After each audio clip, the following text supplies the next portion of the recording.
مجھے ایک صاحب نے بتایا، کہنے لگا کہ میں کسی ملک میں گیا، مجھے بندہ لے گیا، ایک ریسٹورینٹ تھا،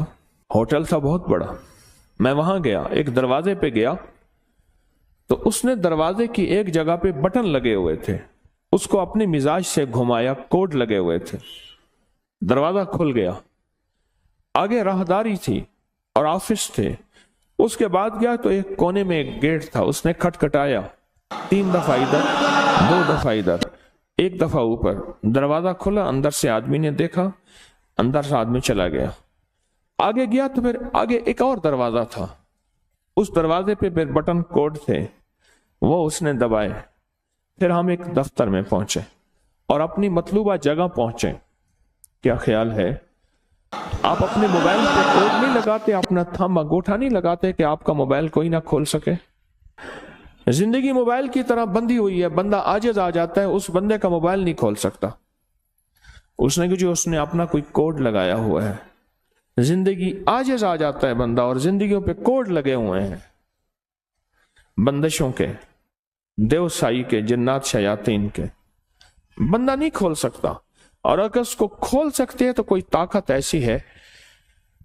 اور کوئی قوت ایسی ہے، موبائل جتنا بھی اس کو کوڈ لگا ہوا ہو، موبائل بنانے والا نظام، اس کی کمپنی اور اس کے سائنسدان، آپ 1,00,000 موبائل دیں گے اس وقت کھول کے رکھ دیں گے سارے، اس میں جتنا طاقتور کوڈ لگا ہوا ہے، جتنے آپ نے انگوٹھے لگائے ہوئے ہیں، جو بنانے والا موبائل ہے اسے سارے سافٹ ویئر، ساری زندگی کی مشینری، اندر کے سارے پرزوں کی خبر ہے، اس نے سارے پرزے گھمانے ہیں اور ایک پل میں سارے موبائل کھول کے رکھ دینے ہیں۔ یہی کچھ ہماری زندگی میں، ہماری زندگی ایسی بندشوں میں جکڑی ہوئی ہے، مسنون دعائیں، یہ چھوٹے چھوٹے حرف، یہ چھوٹے چھوٹے لفظ، یہ زندگی کے چھوٹے چھوٹے راز ہماری زندگی کی بندشوں کو، پریشانیوں کو، مشکلات کو ایسے کھول دیتے ہیں۔ روانی اور فراوانی، روانی اور فراوانی ایسے زندگی میں آتی ہے کہ عقل اور انسان کی ہوش اور انسان کی سوچ اور انسان کا گمان خیال دنگ رہ جاتا ہے کہ میرے لیے ایسا ہو بھی سکتا ہے، اتنی بڑی کامیابی۔ اور میں آپ کو چھوٹا سا واقعہ سورۃ اخلاص کے بارے میں سناؤں، سمجھ آ جائے گی پھر سورۃ اخلاص کی۔ مجھے یاد ہے کہ 2 مالدار شخص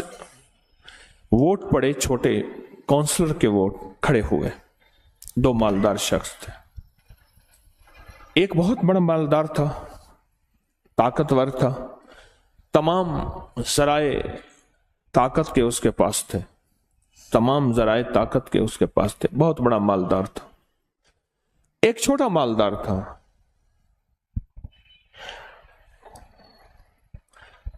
اب آپ حیران ہوں گے، جو بڑا مالدار تھا